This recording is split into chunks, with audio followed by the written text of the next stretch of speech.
In 2001, the Universal House of Justice oversaw and published Century of Light, a seminal text that reviews the profound changes the world underwent during the 20th century and their relationship with the emergence of the Baha'i cause during the same period. In Century of Light, we find mentioned a galaxy of unforgettable women who became the principal exponents of the Baha'i message on both sides of the Atlantic. Among those specifically named are Sarah Lady Blomfield, whose social position lent added force to the ardour with which she championed the teachings, and Ethel Rosenberg, who was described by Shoghi Effendi as England's outstanding Baha'i pioneer worker. These two unforgettable women are the subject of full-length biographies published by and still available from George Ronald. Ethel Jenner Rosenberg, The Life and Times of England's Outstanding Baha'i Pioneer Worker, came out in 1995, followed in 2012 by Lady Blomfield, Her Life and Times. Both books were written by Robert Weinberg, whose name and voice you might recognize as a presenter of Great Reads, the George Ronald Podcast. It would make for an unusual listen if Rob were to interview himself for this episode, so I'm here to ask the questions. I'm Yas Taherzadeh, a George Ronald editor and someone who has enjoyed reading both these biographies. Welcome to Great Reads, the George Ronald Podcast. First of all, what really struck me was that the House of Justice includes both of these women in the galaxy of unforgettable women who became the principal exponents of the Baha'i message on both sides of the Atlantic, and that's extraordinary. And I'm curious, first of all, the first book, Ethel Rosenberg, that you wrote, this is nearly 30 years ago, and I'm curious what it was that drew you to her story. What called you to this very interesting, unusual woman? I think part of me, when I read about her character and her personality, it was very particular. And you wouldn't imagine that she was an artist, and yet she was. So what was it that drew you to that story? I think I'd always been interested in Baha'i history. And I guess the first book that I really took to when I was about 16 or 17, George Ronald published a novel by Roger White called A Sudden Music. It's not a very well-known book, but it's a wonderful book. Roger White wrote poetry mostly, and George Ronald published all of his poetry books. But the thing about A Sudden Music was he puts himself into the mind of a young woman living in Paris at the turn of the 20th century. And she's in this sort of expat American salon scene and meets May Maxwell and Juliet Thompson and so on. And I suppose mainly because I've always been interested in art and something about that period where it was such a kind of explosion of creativity and the early days of modernism in Paris with all of these experiments going on in art and music and literature. So I really took to that book and loved the setting, really wanted to read The Diary of Juliet Thompson immediately after that. And then that was the second Baha'i book I read properly and just loved that book. And then I wanted to read everything about Abdu'l-Baha and the early believers. And of course, so many of those early believers were women.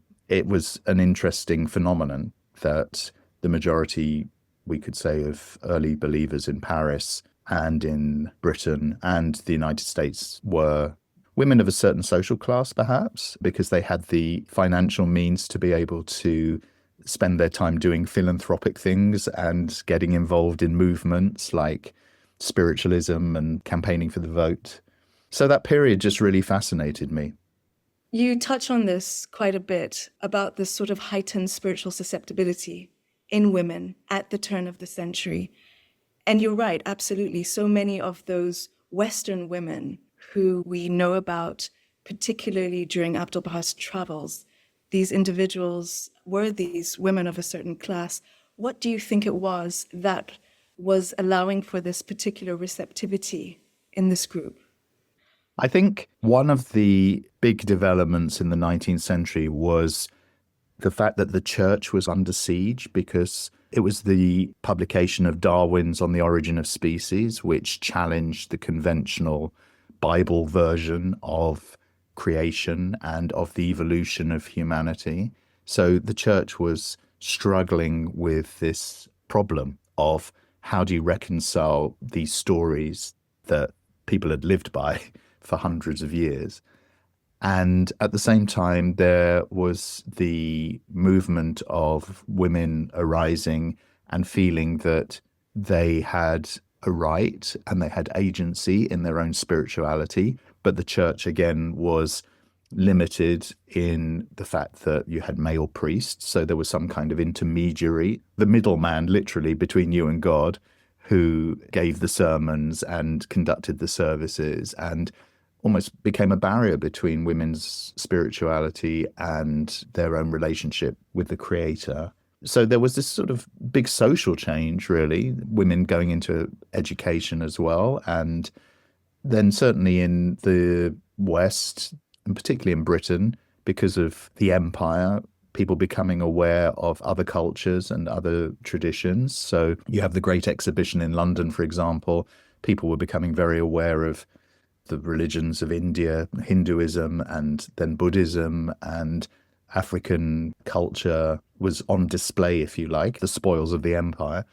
So the 19th century just opened up the world to people, and generalizing very much here, but I suppose the men were more set in their ways, and they were the ones who were benefiting from the structures of society, and they were the ones that were in charge and in control of society.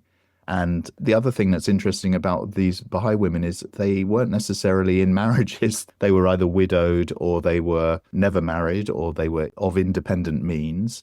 In the case of Ethel Rosenberg, for example, one of the very few professions that a woman could have was an artist. Otherwise, by law, as a woman, you didn't have any possessions. You didn't have any wealth of your own. Everything was the property of your husband. But being an artist was one of the very few professions where a woman could earn money for herself. So I think the lack of family commitments in some of the cases, they weren't bound to the home, they weren't bound to children. And you see it not just in the interest in the Baha'i faith, but you see it in the interest in spiritualism. And so many, actually, I've found this out quite recently, that so many of the early suffragettes were also spiritualists. These things were tied together, and they were also social activists. So they were campaigning on behalf of the poor or orphans or various social causes. So it was just this ferment and this change. And we know that in the case of women's right to vote, that was opposed by men. That really changed after the First World War, when it became clear that women had taken on jobs that so many men had done and did them well, that you couldn't any longer say those were men's jobs and those were women's jobs. And there were so few men left after the First World War that the women had to become much more active in society. Yes, it was this extraordinary time of awakening for women. And the Baha'i faith came to their attention, or the Baha'i movement, as it was called. It came to their attention at the same time as many of them were already involved in movements. It's interesting, in the case of Ethel Rosenberg, her mother says it's timely that a great teacher is about to come from God. Lady Blomfield would have thought along similar lines. And they were seeking, Lady Blomfield certainly, every time a kind of Eastern guru or holy figure came to London, she'd go and sit in talks, and sometimes she was impressed by people, sometimes she thought, no, this isn't it. But we don't know really about Ethel Rosenberg, how she became a Baha'i or how she encountered the faith. That was a question that I had. No, it's a mystery. I think with all of these things, when you're doing research, you speculate a little bit and you put two and two together. And we know that Ethel Rosenberg was in London, Mrs. Thornborough Cropper was in London, Ethel was painting the portraits of these society women. Perhaps that's how she encountered it. But I think elsewhere, since the book came out, it seems that she called May Maxwell, her spiritual mother. So it may have been the Paris connection as well. She painted the portrait of Abdu'l-Bahá before having met him. But still, again, it just reflects this spiritual yearning or this desire to connect, perhaps an inner eye. I think so. And in answer to your first question about why Ethel Rosenberg, to be honest, that was suggested to me. I was keen to write. I tried my hand, actually, initially, writing something about Thomas Breakwell, who was always a great hero of mine. And I thought, there's so little information about Thomas Breakwell.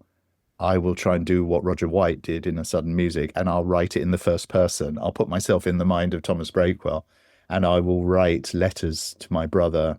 Thomas Breakwell had a brother called Edward who was in Canada. And I will imagine myself into Thomas Breakwell and write a series of letters to my brother about my experience and my story. And I sent it to George Ronald, and I think it went down quite well, but it was felt that it was probably not timely because it might confuse people that we're taking a real life character, a real person, and fictionalizing him, and it might be confusing. People might think this is really Thomas Breakwell's letters to his brother. So that book was never published, never saw the light of day. Yet. I think maybe with more wisdom that has come with age, I might be able to rework it in some way to make it.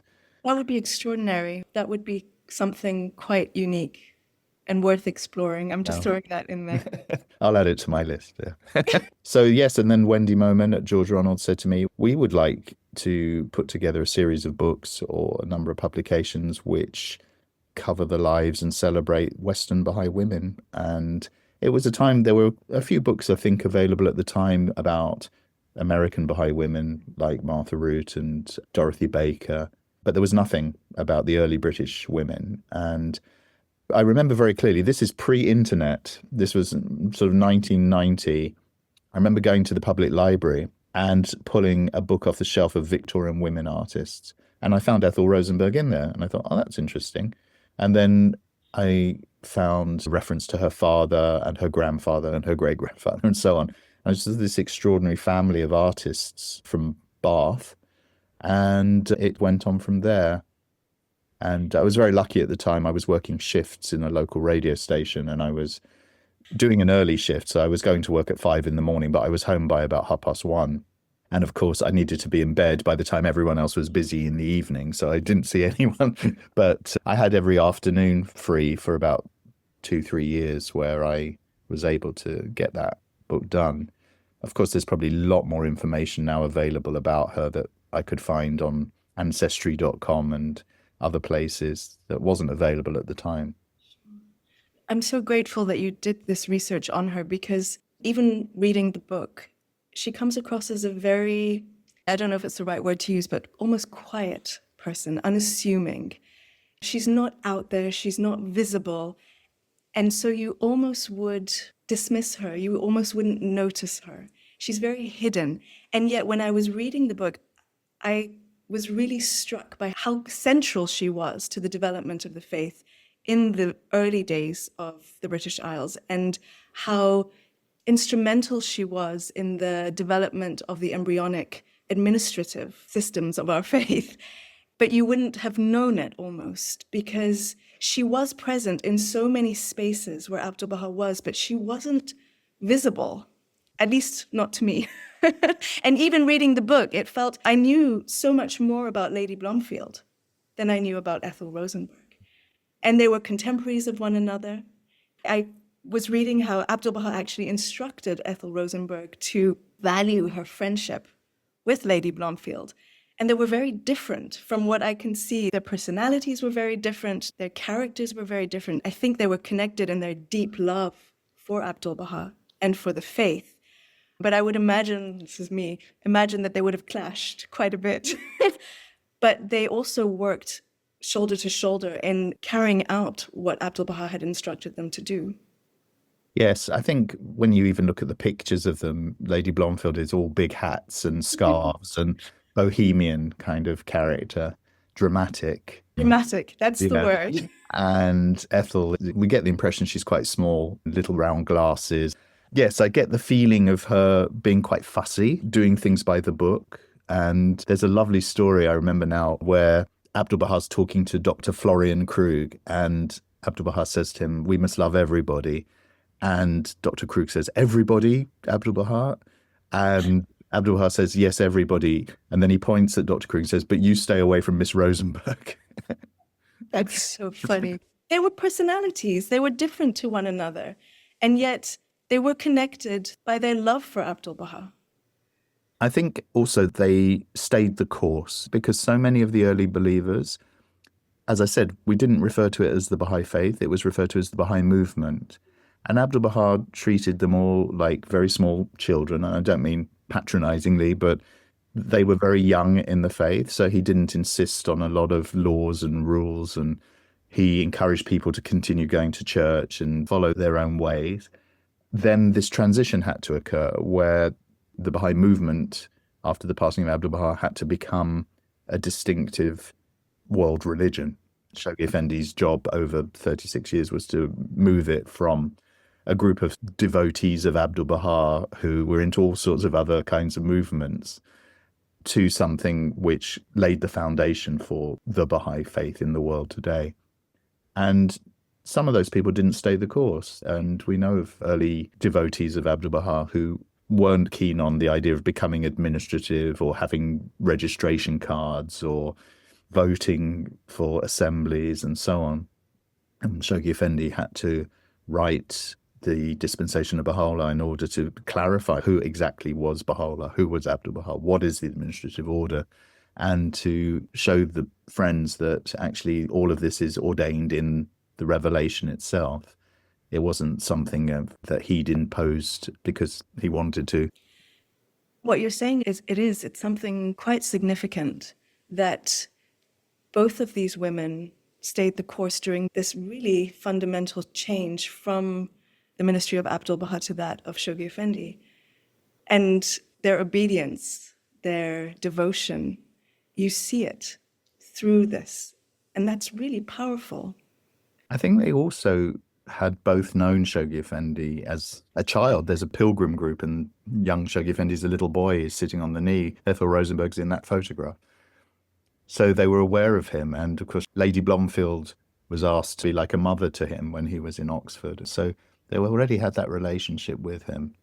And by the time London had a local assembly and there was a national assembly, Lady Blomfield was more or less tied up with work in Geneva and traveling a lot more. So she didn't give the same sort of attention probably to the building up of the administration in Britain as Ethel Rosenberg did. But it really took until the 1930s, when that generation had more or less passed away, for the Baha'i faith as we know it to become what it is today. And that was with the arrival of David Hoffman and John Ferraby and Hassan Balyuzi and the Baha'is that had grown up with the Guardian rather than the time of Abdu'l-Baha. I almost wish that we weren't talking about both of them because I don't want to do a disservice to either of them because they both have such extraordinary lives. And I do want us to talk about Lady Blomfield as well. But again, just looking at both of them, I think what really struck me that I didn't know was how much these women wrote, both of them. How they weren't just artists, they were writers as well. And again, a little bit with Ethel Rosenberg, a hidden writer almost, a ghost writer at times. I had no idea. You wrote how she would sit next to Laura Barney at the table with Abdu'l-Baha for those table talks for some answered questions. I had no idea that she was present during that and how much she was involved in that. And then how both of them were involved with Paris talks. Again, quite extraordinary. And then after the passing of Abdu'l-Baha, how Shoghi Effendi drew on both of their skills for some really seminal works. That really blew me away.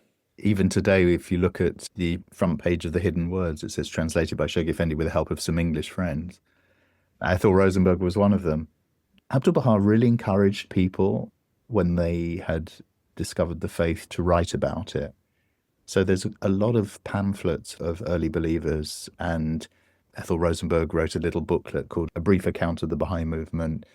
They were actively encouraged to write, and also there were these conferences happening in London, living religions within the empire, and different conferences that were bringing together the beginnings of the sort of interfaith movement and the World Congress of Faiths and things like that. And they would write papers and present at those kinds of things.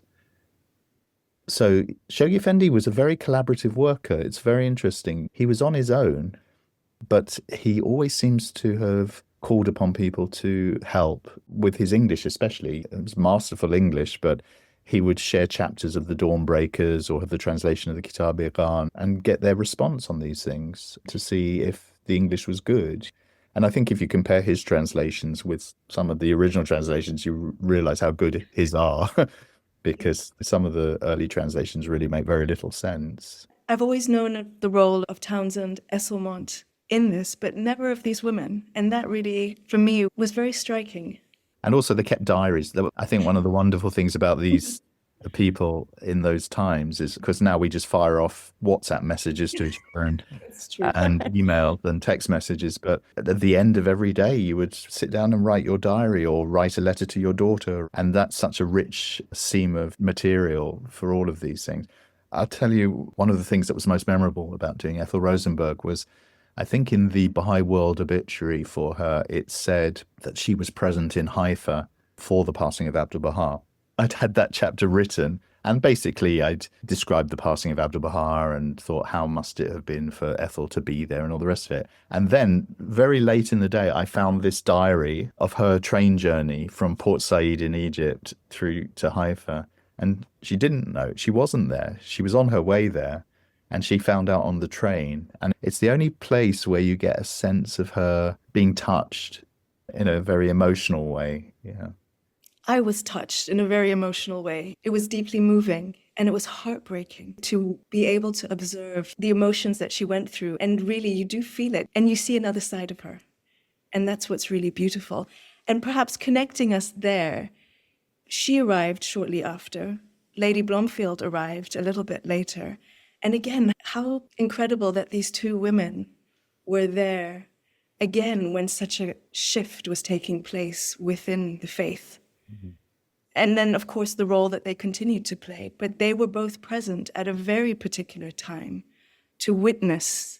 If I'm correct, Ethel Rosenberg was there during the time that the will and testament was read. And then Lady Blomfield arrived with the guardian, accompanying him. This was a very powerful moment in Baha'i history. Yes, and of course they would have seen firsthand the transition between the leadership of Abdu'l-Baha and the leadership of Shoghi Effendi. As we know, Shoghi Effendi didn't know he was going to be the guardian, and he said, I thought maybe Abdu'l-Baha might leave instructions for me to call the election of the House of Justice at that point. Imagine he's on the ship and the train with Lady Blomfield. He has no idea about that. She has no idea about that. And then he gets this kind of bombshell that it's now all on his shoulders. So she was fulfilling the request of Abdu'l-Baha that she would act as a kind of mother to him, I think.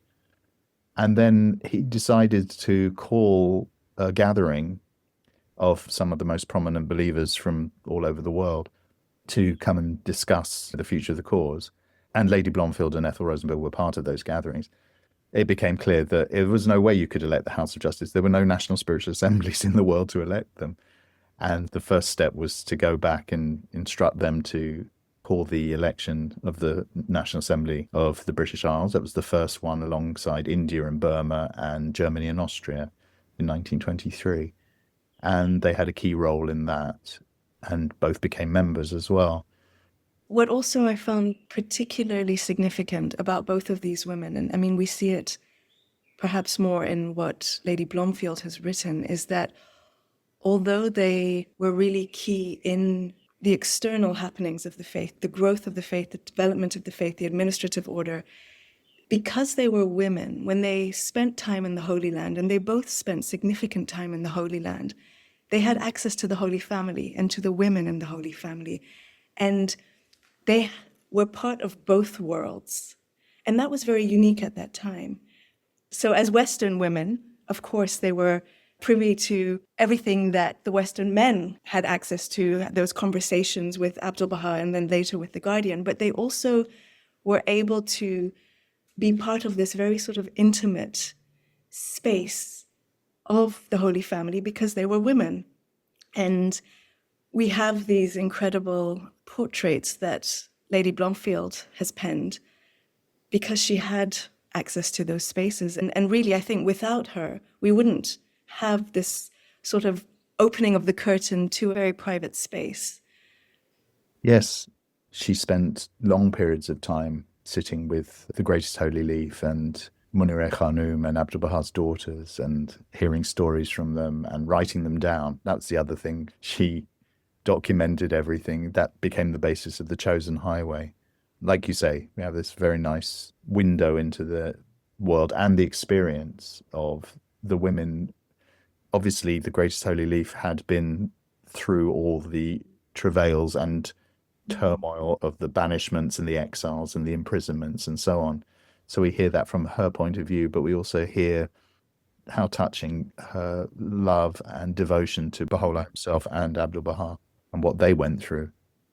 So Rob, and I calculated it, I think I got it right, 18 years after having written this book about Ethel Rosenberg, you then decided to write about Lady Blomfield. When you were writing the book about Ethel Rosenberg, did you at any point think, oh, Lady Blomfield, she'll be the next one? I think whenever you're researching anything, someone else pops up and you just put it a little pocket of your mind and you say, oh, she needs something now. At the moment, I'm doing research into Dr. Esselmont, but it's just somehow you find out about people and they pop in and out of each other's stories and you think, that's really interesting, or I'll keep hold of the papers or the documents I've got. Maybe I'll need that one day. Having said 18 years, yes, it was 18 years between them being published, but I would say probably Ethel Rosenberg came out in 1995. I think probably almost immediately I was collecting Lady Blomfield material, and it was 12 or 13 years of just no intention of starting to write anything, but just as things came up, I would file things away and keep folders and all the rest of it.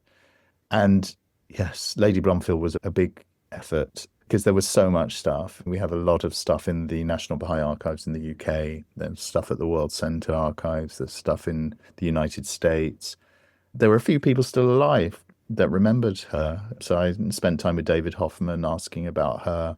That's another element of it, that we need to capture people's stories while there are people still alive who remember them, because these were some of the sort of frustrating things. Interestingly, with Lady Blomfield, I always think there's a kind of mystery about her early years and how she came to meet Sir Arthur Blomfield. And that's a curious story that her own daughter, Mary, wrote that she'd grown up in this family in Ireland. Her father was Catholic, her mother was Protestant. Her mother had brought her to England with her sister because of an atmosphere of religious tension in the family. But there was nothing I could discover about how she came to be in London, how she came to be in the orbit of Sir Arthur Blomfield, how she moved from what seemed to be quite humble beginnings into this sort of high society world. And at one point, I thought, actually, maybe she was involved in acting, because he was a great fan of the theatre. Both their daughters were actresses and wrote for the theatre. We know that Lady Blomfield's sister was an actress, and she went to New York and married a producer and acted on Broadway and so on. So I actually hired a family history researcher in New York who had been a private investigator to see if we could even trace Lady Blomfield's sister's family line in order to see if there was anything else about this sort of Amazing. mysterious background. And she did a remarkable job. She really found out a lot about the sister, about the fact that she'd had a daughter, but sadly that daughter had passed away in 1970 and had no children of her own. So having spent quite a lot of money on this private investigator, it didn't actually lead me any further. And all of that information that she gathered for me makes for about 3 lines in the book, which is the nature of these things. But yeah, it was very difficult to get to grips with a lot of that. Now, of course, since then, there's a lot more stuff available, as I said, on websites, ancestry.com, public records, census reports are available online. And it's now known that she didn't leave Ireland just with her sister and her mother. She left with the father as well, and a brother who I had no idea about. And her brother went back to Ireland they were living in Wales, actually, and the brother and the father went back to Ireland. And then the mother and Lady Blomfield and her sister moved, I think, to Reading and then into London. So all the time there's more information coming available. But when I asked David Hoffman about that, he just said, oh no, she was every inch the aristocrat. But of course, he'd only known her in old age, and by which time she'd been She in... was every inch the aristocrat. So it's important to gather stories from people while they're still with us. And I don't know how this is going to affect future biographies, where the fact that we have so little now of people keeping diaries or writing letters, or how we're going to tell these stories. But yeah, the point is it took about 12 or 13 years of just gathering material. And then, of course, the centenary of Abdu'l-Bahá's visit to London was coming up, 2011 and 2013. So the good folk at George Ronald got on my back again and said, when's Lady Blomfield coming? We want it. So I had to really buckle down and pull all this research into it. But I have a system which is quite antiquated, I suppose, but whenever I start anything like this, I would do like a Word document, and I would just create a chronology. So I would put in the years, and then as I would get a piece of information or a letter or a fact or whatever, I would put it into the chronology in chronological order. And then I would keep a fan folder and then order all the documents in the same chronology as I had on my Word document.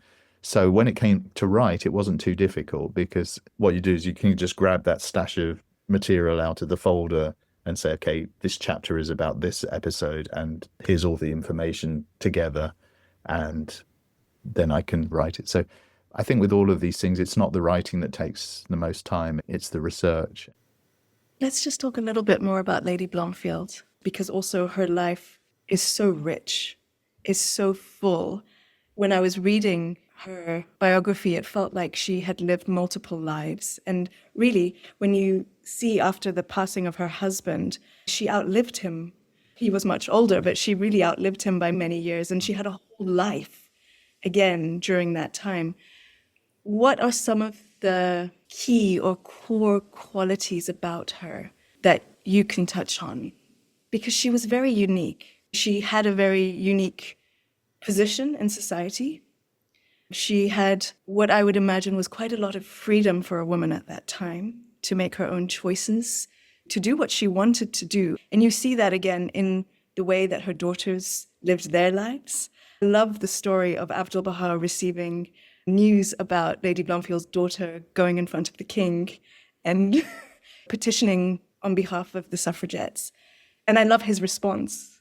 But they were able to do this because they were in a very unique position, and they had a particular freedom, I think, that a lot of women didn't have at that time.